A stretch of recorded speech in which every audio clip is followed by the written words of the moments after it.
Hey.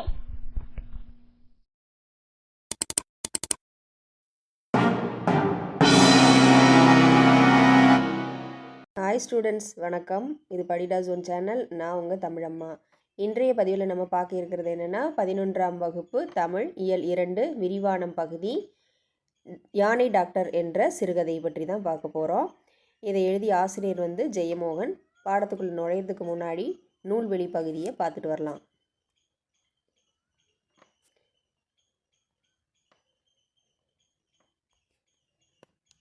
Jeyamohan நாகர்கோவிலை சேர்ந்தவர். விஷ்ணுபுரம், கொற்றவை உள்ளிட்ட பல புதினங்களோடு சிறுகதைகளையும் கட்டுரைகளும் எழுதியுள்ளார். இவர் இயற்கை ஆர்வலர். யானையை பாத்திரமாக வைத்து ஊமை சென்னாய், மத்தகம் ஆகிய கதைகளையும் எழுதியுள்ளார். இந்த குறும்புதினம் அறம் என்னும் சிறுகதை தொகுப்பில் இடம்பெற்றுள்ளது. இந்த யானை டாக்டர் என்கின்ற கதை ஒரு குறும்புதினத்தோட சுருக்கப்பட்ட வடிவம் நமக்கு பாடமாக வைக்கப்பட்டிருக்கிறது.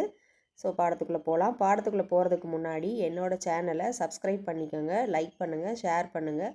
மறக்காமல் பெல் பட்டனையும் கிளிக் பண்ணுங்கள். அப்போ தான் நான் போடுற எல்லா வீடியோஸும் உங்களுக்கு நோட்டிஃபிகேஷனாக கிடைக்கும்.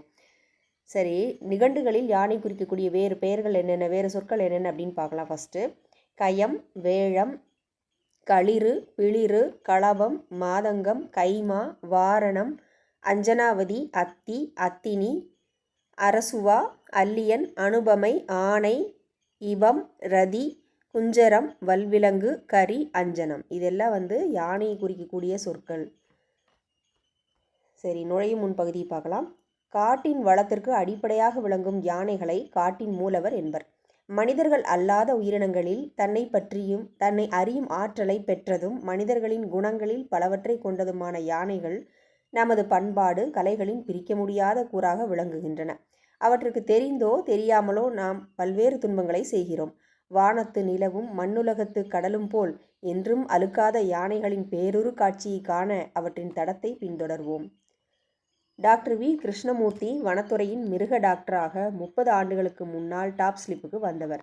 டாக்டர் கே என்று அனைவராலும் அன்புடன் அழைக்கப்பட்ட அவர் காட்டு மிருகங்களுக்கும் பழக்கப்படுத்தப்பட்ட மிருகங்களுக்கும் மருத்துவ உதவி அளிப்பதை பணியாக கொண்டவர். ஆனால் மெல்ல மெல்ல யானைகளுக்குரிய சிறப்பு மருத்துவராக அறியப்பட்டார். தமிழ்நாட்டு வனத்துறையின் யானைகளை பற்றி நன்கறிந்தவர் என்று ஆன பின்னர் எங்கே யானைக்கு என்ன பிரச்சனை என்றாலும் அவர்தான் செல்ல வேண்டும் என்ற நிலை வந்தது. இந்தியாவில் மட்டுமல்ல, ஒரு கட்டத்தில் உலகத்தின் பல நாடுகளில் உள்ள யானைகளுக்கும் அவர்தான் மருத்துவ ஆலோசகர். டாக்டர் கே யானைகளின் உடல்நிலையை பேணுவதற்காக உருவாக்கிய விதிமுறைகள்தான் இந்திய வனவியல் துறையின் கையேடாக இன்றும் உள்ளது. ஒருமுறை முதுமலையில் ஒரு யானைக்கு கால் வீங்கி அது காட்டில் அலைவதாக தகவல் வந்தபோது டாக்டர் கேயுடன் நானும் வனத்துறை அதிகாரி என்ற முறையில் சென்றேன். காட்டுக்குள் அந்த யானை இருக்கும் இடத்தை குறும்பர் ஏற்கனவே கண்டு வைத்திருந்தார்கள். அவர்களை ஜீப்பில் ஏற்றிக்கொண்டு காட்டுக்குள் நுழைந்தோம். அது பழங்கால குதிரை பாதைதான். நெடுந்தூரம் சென்ற பின் ஜீப்பை நிறுத்திவிட்டு நானும் டாக்டரும் காட்டுக்குள் சரிவில் இறங்கி சென்றோம். துப்பாக்கியுடன் 2 வனக்காவலர்களும் மற்ற பொருள்களுடன் 2 குறும்பர்களும் எங்களுடன் வந்தார்கள். உடலை அறுக்கும் வேய்மூங்கில் இலைகளை அகற்றி டாக்டர் கே முன்னால் சென்று கொண்டே இருந்தார். தரையில் உள்ள வேர் முடிச்சுக்கள் என் கால்களை தடுக்கின. 70 நெருங்கினாலும் டாக்டர் கே மிக கச்சிதமான உடல் கொண்டவர். காடு அவருக்கு மீனுக்கு கடல் போல. கொஞ்ச நேரத்தில் காட்டில் யானைகளின் நெடி மெலிதாக வர ஆரம்பித்தது. யானைகள் ஏற்கனவே எங்களை கவனித்து விட்டன என்று தெரிந்தது. யானையின் மெல்லிய உருமல்கள் கேட்டன. இன்னும் கொஞ்சம் இறங்கி சென்றபோது புல்வெளியில் 12 யானைகள் கூட்டமாக நிற்பதை கண்டோம். எங்கள் கண்களை ஓட்டிய போது மேலும் 6 யானைகள் மூங்கில் புதர்களுக்குள் மேய்ந்து கொண்டிருந்தது தெரிந்தது. அவற்றின் அருகே 4 குட்டி யானைகளும் நிற்பது தெரிந்தது. டாக்டர் கே தன் கருவிகளை எடுத்து பொருத்தி கொண்டார். சிறிய துப்பாக்கி போன்ற ஒன்று. அதில் மாத்திரையே குண்டாக இருக்கும். யானையை கூர்ந்து தொலைநோக்கியால் கவனித்தார். அதன் எடை அவதானிக்கிறார் என்று தெரிந்தது. எடைக்கு ஏற்பத்தான் அந்த யானைக்கான மயக்க மருந்தின் அளவை தீர்மானிக்க முடியும். அவர் முழுமையாக தனக்குள் மூழ்கி வேலை செய்வதை பார்த்து கொண்டிருந்தேன். கருவிகளை பொருத்தி கையில் எடுத்துக்கொண்டு, நீங்கள் இங்கிருங்க, நான் போய் பார்க்கிறேன் என்றார். அவரிடம் எதுவும் சொல்ல முடியாதென்று ஏற்கனவே நான் நன்றாக அறிந்திருந்தேன். அந்த யானை பெரிய மரத்தடிக்கு பக்கத்திலே நின்றுட்டு இருக்கு. கீழே விழுந்து அடிபட்டுரும். அதை கொஞ்சம் சதுப்பு பகுதிக்கு கொண்டு வரணும். மற்ற யானைகள் விவரம் புரியாமல் ரெசிஸ்ட் பண்ணும் என்றார். யானைகளுக்கு தெரியுமா இந்த காயத்திற்கு காரணம் மனுஷங்கதான்னு என்று கேட்டேன். கண்டிப்பா, ரொம்ப நல்லா தெரியும் என்றார். மனிதனின் கீழ்மைகள் நாள்தோறும் வளர்வதன் சாட்சியாக யானைகளின் மரணங்கள் நிகழ்கின்றன.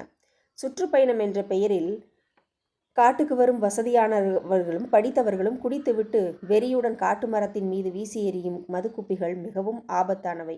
மற்ற எந்த மிருகத்தை விடவும் யானைகளுக்கு அவை மிக அபாயகரமானவை. யானையின் அடிக்கால் மணல் மூட்டை போன்றது. மரத்தடியில் கிடக்கும் குப்பியின் பாகங்கள் அதன் மகத்தான எடை காரணமாக பாதங்களுக்குள் முழுக்க புகுந்துவிடும். நடக்க நடக்க உள்ளே செல்லும். அதன் பின் யானையால் நடக்க முடியாது. காயம் சீழ் வைக்கும். குருதி பாதைகளையோ எலும்பையோ சீல் தொட்டுவிட்டதென்றால் அதன் பின் யானை உயிருடன் எஞ்சாது. ஆனால் உயிர் போகிற வழி இருந்தாலும் யானை அலறாது, துடிக்காது. கண் மட்டும் நல்லா சுருங்கி இருக்கும். உடம்பு அங்கங்கே அதிரும். யானை சம்மதிச்சா அதுக்கு மயக்க மருந்தே கொடுக்காம கூட அறுவை சிகிச்சை பண்ணலாம். அந்த அளவுக்கு பொறுமையாக ஒத்துக்கிட்டு நிற்கும். என்ன ஒரு படைப்பு! கடவுள் அவரோட நல்ல மனநிலையில் படைச்சிருக்கார் என்று சொல்லிக்கொண்டே டாக்டர் கே ஓடை கடந்து இறங்கினார். யானைகளை நெருங்கிய போது நடுவே நின்ற பெரிய பிடி யானை உறக்க பிளறியது. அதை கேட்ட மற்ற யானைகளும் பிளறின. அவை டாக்டர் கேயை நோக்கி திரும்பின. பிடி யானையின் காதுகள் வேகமாக அசைந்தன. தலையை வேகமாக குலுக்கியபடி டாக்டரை நோக்கி வந்தது. டாக்டர் கே அசையாமல் நின்றார். அது மேலும் தலையை குலுக்கி எச்சரிக்கை விடுப்பது போல பிளறி கொண்டு இன்னும் 2 அடி முன்னால் வந்தது. யானை தலையை குலுக்கினால் அது எச்சரிக்கிறது. தாக்குவேன் என்றுதான் அர்த்தம். என் இதய துடிப்பை என் காதுகளில் கேட்டேன். டாக்டர் கே அசையாமல் சில நிமிடங்கள் நின்றார். யானையும் அசையாமல் நின்றது. டாக்டர் கே மேலும் முன்னே சென்றார். இப்போது அந்த யானை நெருங்கி வந்தது. ஆனால் தலையை குலுக்கவில்லை. மத்தகத்தை நன்றாக தாழ்த்தியது. அதுவும் எச்சரிக்கை அடையாளம்தான். பல மணி நேரம் நீடித்த இக்காட்சியின் முடிவில் அந்த பிடி யானை பின்வாங்கியது. அதனை பின்பற்றி அனைத்து யானைகளும் மூங்கில் கூட்டங்களுக்குள் சென்றன. டாக்டர் கே கையை தூக்கி எங்களை வரும்படி சைகை காட்டினார். நானும் பிறரும் ஓடைக்குள் இறங்கினோம். வனக்காவலர்கள் பின்னால் தங்கிவிட நானும் குறும்பர்களுடன் முன்னால் சென்றோம். பாதிக்கப்பட்ட யானை சட்டென்று சாய்ந்திருந்த மரம் அதிர நிமிர்ந்து எங்களை நோக்கி வந்தது. அதன் பின்னங்கால் வீங்கி மற்ற கால்களை விட 2 மடங்காக இருந்தது. அதை கிட்டத்தட்ட இழுத்துதான் அது முன் நகர முடிந்தது. அது 4 அடி முன்னால் வந்ததும் டாக்டர் அதை சுட்டார். மாத்திரை அதன் தோளுக்கு மேல் பதமான சதையில் புதைந்ததும் யானை உடல் அதிர்ந்து அப்படியே நின்றது. காதுகளை அசைப்பது நின்றது. அதன் அசைவு கொஞ்சம் கொஞ்சமாக குறைந்தது. முன்காலை கொஞ்சம் வளைத்து ஆடியது. சட்டென்று பக்கவாட்டில் சாய்ந்து சேற்றை அரைந்து புல்மேல் விழுந்தது. துதிக்கையின் நுனியால் எங்களை வாசம் பிடித்தபின் யானை அசைவிழந்தது. டாக்டர் கே யானையின் அருகே அமர்ந்து சுறுசுறுப்பாக வேலை தொடங்கினார். நான் அவருக்கு உதவினேன். காடுகளுக்குள் மற்ற யானைகள் எங்களையே கூர்ந்து நோக்கி கொண்டு நிற்பதை உணர்ந்தேன். யானையின் காலில் பாதி கண்ணாடி குப்பி ஒன்று முழுமையாக உள்ளே ஏறியிருந்தது. அதை சுற்றி சீல் கட்டி பொறுக்கோடி இருந்தது. கத்தியால் டாக்டர் கே அந்த பொறுக்கை வெட்டி சீல்பட்ட சதையை முழுக்க சிறிய கோடாலி போன்ற கருவியால் வெட்டி எடுத்தார். ஆழ பதிந்திருந்த கண்ணாடி குப்பியை எடுத்தெறிந்தார். 1 வாரம் கூட ஆகலை, பொழைச்சது. தலையணை அளவுக்கு பஞ்சு எடுத்து அதில் மருந்தை நனைத்து உள்ளே திணித்து இறுக்கி வைத்து பெரிய துணியொன்றால் சுற்றி கட்டினார்.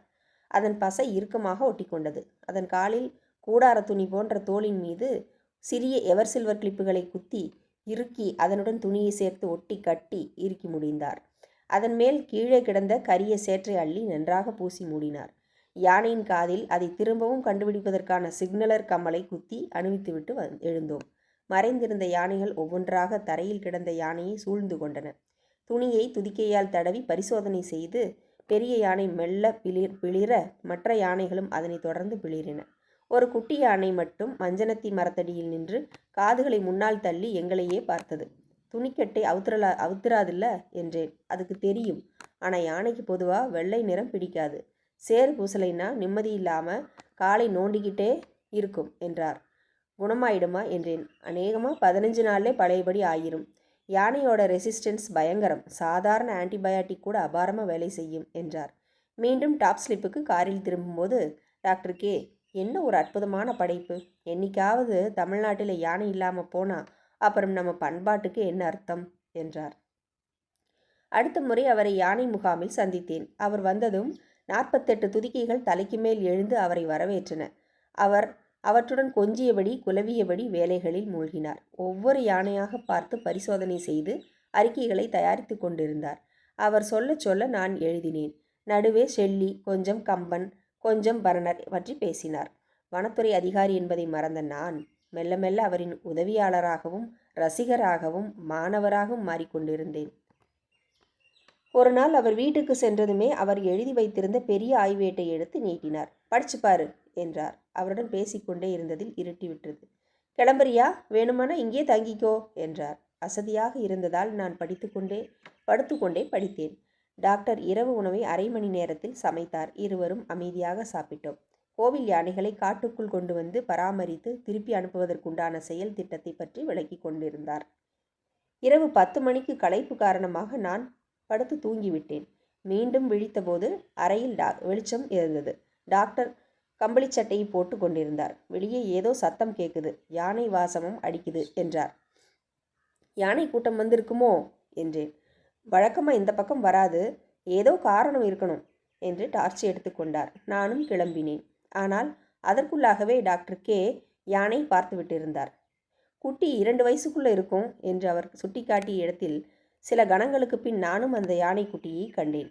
இந்த வயசிலே தனியாக வராதே என்றார் டாக்டர். வா பார்ப்போம். இருட்டில் வெளிச்சத்தை அடித்தால் அதன் பின் சூழலை பார்க்க முடியாது என்பதால் இருட்டுக்குள்ளேயே சென்றோம். யானைக்குட்டி மெல்ல பிளிறியபடி துதிக்கையை தூக்கி மோப்பம் பிடித்தது. ஈஸி ஈஸி என்றார் டாக்டர். யானைக்குட்டி மெல்ல முன்னால் வந்தது. அது நொண்டுவது போல் இருந்தது.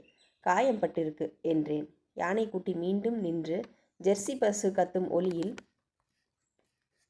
பிளிறியது. மீண்டும் தள்ளாடியபடி முன் நகர்ந்தது. டாக்டர் என்னிடம் நில்லு என்று சொல்லிவிட்டு அருகே சென்றார். அது துதிக்கையை ஊசல் போல் வீசி தலையை வேகமாக ஆட்டி அவரை வரவேற்றது. அவர் அந்த குட்டி யானையை தட்டி தட்டி அமைதியாக்கினார். இவனை படுக்க வைக்கணும், இப்போ சொல்லி புரிய வைக்க முடியாது, போய் என்னோட கிட்ட எடுத்துட்டு வா என்றார். நான் அறைக்குள் ஓடி சென்று அவரது பெரிய மருத்துவ பெட்டியை கொண்டு வந்தேன். டாக்டர் கே அதன் வாயில் ஊசி போட்டார். துதிக்கையை முன்னங்கால்களுக்கு நடுவிலிருந்து முன்பக்கம் வரை ஊஞ்சல் போல ஆட்டி முன்னும் பின்னும் உடலை அசைத்தது. ஆட்டம் தளர்ந்து மெல்ல பக்கவாட்டில் சரிந்து உட்கார்ந்து விழுந்து கால்களை நீட்டி படுத்தது. விளக்கு என்றார். நான் காட்டினேன். மறுபடியும் மதுக்குப்பி குட்டி யானையின் கீழ் நுனி கால்களுக்கு வெளியே நீட்டி தெரிந்தது. யானை அதிக எடையில்லாததனால் அதிக நாள்கள் ஆகாமல் இருந்ததனாலும் அது உள்ளே செல்லவில்லை. டாக்டர் அதை பிடித்து இழுத்து உருவினார். குருதி அவர் கையை நனைத்தது. கையே உள்ளே விட்டு மதுக்குப்பியின் பாகம் ஏதும் இல்லை என்பதை உறுதி செய்து பஞ்சை மருந்தில் நனைத்து உள்ளே செலுத்தி கட்டினார். 1 மணி நேரத்தில் எந்திரிச்சிருவான், காலையிலே முதுமலைக்கு திரும்பி போயிடுவான் என்றார் கே. முதுமலைக்கா என்றேன். ஆமாம், அங்கே இருந்தானே வந்திருக்கான். நீயும் இவனை பார்த்துருக்க. 1.5 வருஷம் முன்னாடி நாம் முதுமலையில் ஒரு யானைக்கு இதே மாதிரி மதுக்குப்பி எடுத்தோமே, அப்போது அந்த பெரிய மஞ்சனத்தி மரத்தடியில் நின்னது இவன்தான். அப்போ ரொம்ப சின்ன குட்டி என்றார். எப்படி தெரியும் என்றேன். ஏன், அங்கே பார்த்து ஒரு மனுஷனை உன்னால் திரும்பி பார்த்தா சொல்லிட முடியாதா என்றார். பின்னர் டாக்டர் கே எழுந்து கைகளை பஞ்சால் அழுத்தி துடைத்து காகித பைக்குள் போட்டார். அவ்வளவு தூரம் உங்களை தேடியா வந்திருக்கான்? ஆச்சரியம் என்றேன். பாவம், நல்ல வழி இருந்திருக்கு. யானைகள் அடையாளங்களை கண்டுகொண்டு தேடி செல்வதை பற்றி நிறையவே கேள்விப்பட்டிருக்கேன். 300 கிலோமீட்டர் தூரம் கூட யானைகள் தேடி செல்வது உண்டு. அவை சிறு தகவலை கூட மறப்பதில்லை என்றார். இருந்தாலும் ஜீப்பில் திரும்பி எங்களை ஒரு குட்டி யானை அத்தனை தூரம் தேடி வந்தது என்னை பிரமிப்பூட்டியது. நாங்கள் மீண்டும் வீட்டுப்படியை அடைந்ததும் டாக்டர் கே காட்டை உற்று பார்த்தார். இருளுக்குள் மெல்லிய இருளசைவுகள் உருவாகின. பெரிய யானை கூட்டமே அங்கே நிற்பதை காண முடிந்தது. நான் விளக்கை அடிக்கப் போனேன். வேண்டாம் என்றார். என்னால் அந்த கால் ஊனமான யானையை அதன் மெல்லிய கோணல் நடையை வைத்து அடையாளம் காண முடிந்தது. அவை முன்னால் வந்து அரைவட்டமாக காதுகளை அசைத்து கொண்டு நின்றன. வந்து கூட்டிக் கொண்டு போயிடும், வா என்று டாக்டர் சொல்லிக்கொண்டே திரும்பிய போது சட்டென்று 20க்கும் மேற்பட்ட யானை பிளர்கள் ஒன்றாக இணைந்து பேரொலி எழுப்பின. என் உடல் சிலிர்த்து கூசி கண்கள் பொங்கி நிறைந்து வழிந்தன. நெஞ்சடைக்க கை கூப்பியபடி ஒரு சொல் மிச்சமில்லாமல் மனமிழந்து நின்றேன். யானை கூட்டம் துதிக்கைகளை தூக்கி வீசி சேர்ந்து மீண்டும் மீண்டும் பிளறின. என்னை வா என்று சொல்லி உள்ளே சென்றார் யானை டாக்டர். நன்றி மாணவர்களே. இந்த கதையத்தோடு முடிகின்றது. இதனுடைய விளக்கப்பதிவாக திறனாய்வு கோணத்திலும் கதை சுருக்கமாகவும் பாத்திரங்களை ஆராய்ந்து விளக்கம் கூறுவதாகவும் அடுத்த பதிவு அமைகின்றது. தொடர்ந்து என்னோடய சேனலை ஃபாலோ பண்ணுங்கள், லைக் பண்ணுங்கள், ஷேர் பண்ணுங்கள், கண்டிப்பாக சப்ஸ்கிரைப் பண்ணுங்கள். தேங்க்ஸ் ஃபார் வாட்சிங்.